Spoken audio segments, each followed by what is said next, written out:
Good evening, everybody, and we are getting right into it today. We have the limited edition Horus Heresy, Siege of Terra, The End in the Death, Volume 1 by Dan Abnett.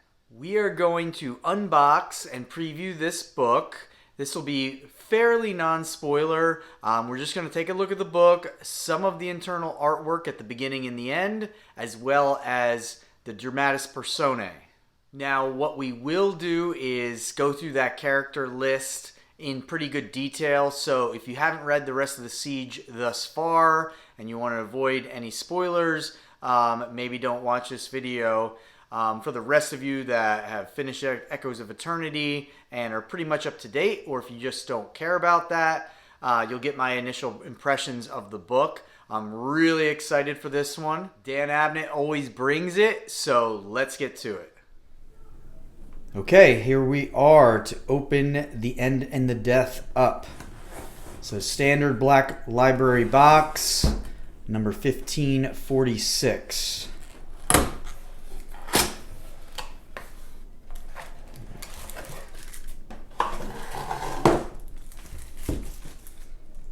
Alright, as typical, we have the seal with the paper, and we have the Aquila. Let's break the seal. The End and the Death, Volume 1 by Dan Abnett. So, the double-headed eagle, Aquila, with the lightning bolts. We go on the side, Volume 1. And let's read the quote on the back. The past is gone, and there is no future. There is only now, and there is only war, and the war will burn for as long as there is fuel to feed it. Very tying into 40K. And we have the gold foiling like usual. We're going to take a look through, but like I said before, there won't be spoilers aside from the Dramatis Personae. And maybe if there's some pictures at the very end of the book, but we won't look at any of the internal artwork or anything like that. Alright, so here's our picture of the Emperor up on the golden throne. Very pyramid-esque. Dan's autograph. And then here is the colored version of the picture. Volume 1. And we'll flip through. And here is the Palace Undone. So we have a nice little intro to where we're at in the siege. Obviously we're at the palace, and this is saying the Palace Undone. So they're in. So let's look at the map. Alright, so looking into the map, and there is a lot going on here, so I might be jumping around a bit, but on the edges we see a lot of just chaos, madness, that kind of thing. If we're looking here, we see Bob Bastion in flames. That's where Rogel Dorn was. Here are the other bastions, all in flames. The Hasgard Fort, I don't think we've seen that yet, and I'm not really certain what that is. This little piece of art over here looks a little chaosy. If we go to the middle, here is the Eternity Gate, where we left off with Echoes in Eternity.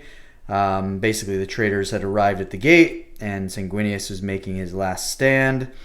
The Hegemon, the Hall of Lang, the Sanctum Imperialis, and then this is a cool little like side cut just showing way down is the throne room, and there's where the Emperor is.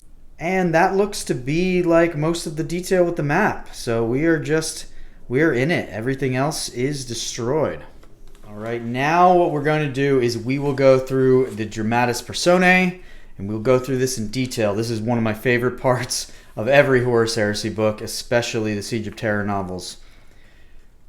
So we have the Emperor, Master of Mankind, last and first Lord of the Imperium, Horus Lupercal, Ascendant Vessel of Chaos, and then here are the Defenders of Terror, Malkador, Constantine Valdor, The Loyalist Primarchs, Rogaldorn, Sanguinius, Vulcan. Okay, very interesting. We'll have Vulcan in this book. I kind of presume that the last book would be the last we saw of Vulcan, so I'm actually really excited because it looks like we'll see a little bit more of him, unless we're seeing him in a flashback. The Legia Custodes, so we have Diocletian, who was a big character in Master of Mankind. I'm just going to skim through some of these other guys. I don't really know any of these, but this is kind of cool. The Emperor's Eagle. So, an interesting nickname for him. Whoa, okay, so we have a ton of Custodes. I'm not going to go through all those. If I just skim real quick, yeah, there's so many. All right, if you want to pause the video, you can look at those, but that is a lot of Custodes. And they're continuing over here. We do know Amon, though. Okay, so the last one, we've seen Amon in many books at this point. The Sisters of Silence, the Chosen of Malkador. Okay, so we have Hassan, who we've seen before. Some of these other guys, Moriana, I believe we saw her before. Not sure, it might be a little rusty. Garviel Loken, the Lone Wolf, Helig Galor, Knight Errant. So that's kind of cool. And if you read the recent Garo book, Galar was in there as well. Officers and senior militants of the War Court. Okay, we know Ilya Ravelion, very key with the White Scars. Not these other two, not jump into mine. The Lords of the Council of Terra and Lords Principal, Zagreus Kane, Nemo Z Mang. We've seen both of them before. And I don't remember that character, but maybe they're new, maybe they were a small part. The Imperial Fist. Man, this is a big Dramatis Personae. Usually it's 4 pages max, and I know we're going on to another page after this, so let's keep it going. Archimus, Fafnir Ron, Maximus Thane. Seen a lot of these guys before. Some of these we haven't met. The White Scars, Shiban, Ganzorig, Jangsai Khan, who is that backstory in Warhawk was pretty cool. Chakaya, also pretty cool. And then some other people, Antpatar, I remember him. So some White Scars in here, which will be nice. And come to think of it, the Khan is not listed as one of the Primarchs, okay? So assuming he will still be out of commission. The Blood Angels, Raldoron, Ascalon. I hope we get some Ascalon because we have not even really had him at all in the Siege, and he was a pretty pivotal character for the Blood Angels. Raldoron, we've had a little bit more, but not too much. Zephon was great in the last book. Amit was great in the last book, so we're going to get some good Blood Angel action here. The Shattered Legion, so we're seeing everybody here. So we have Abademi, who's been with us through all the Vulcan books and into the Terra series. So this is pretty neat. Oh, and then we got the couple Space Wolves we still saw earlier in the Siege. We have some Iron Hands. Wow.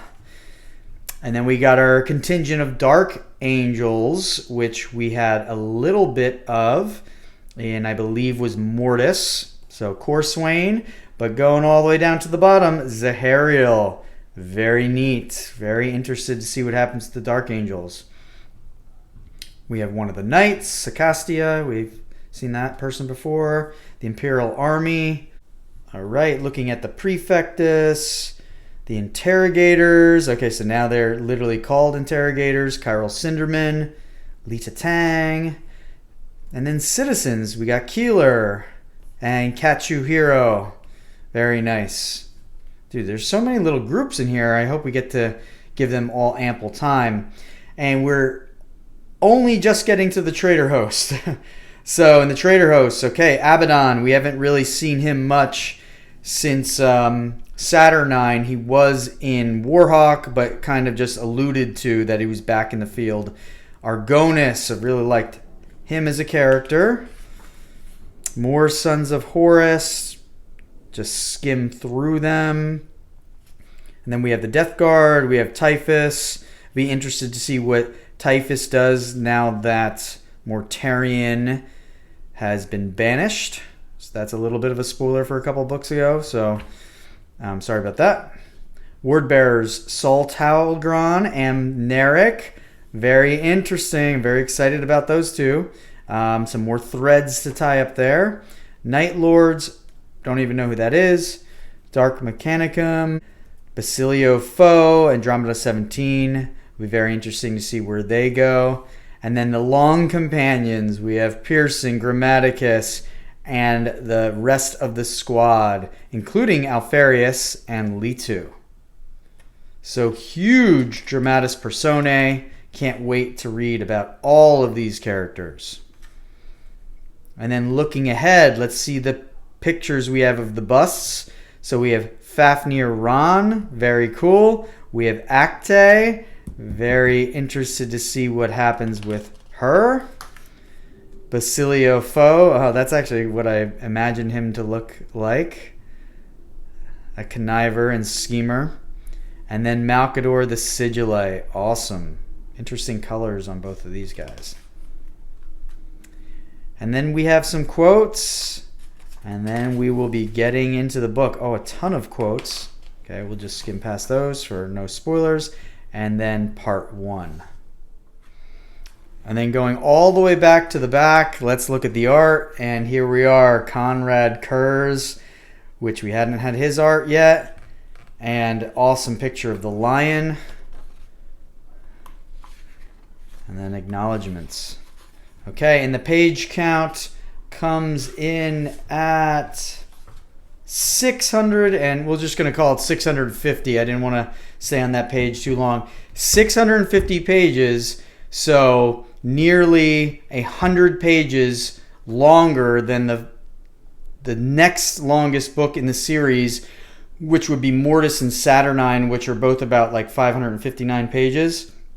So that's pretty wild. And this is only volume 1, and we're definitely having volume 2 and perhaps even volume 3. And then finally, for comparison purposes, I did get Mortis off the shelf so you can see the difference in size here. And Mortis is a beastly book. And look at the End in the Death volume 1. That is pretty cool. All right, everybody, thank you for watching the longest character list I've ever seen in one of the Horus Heresy novels. I can't wait to get into this beast. It's beautiful. So I'm going to leave you with that. As always, thank you for watching. Keep on collecting and keep on having fun. Have a great day.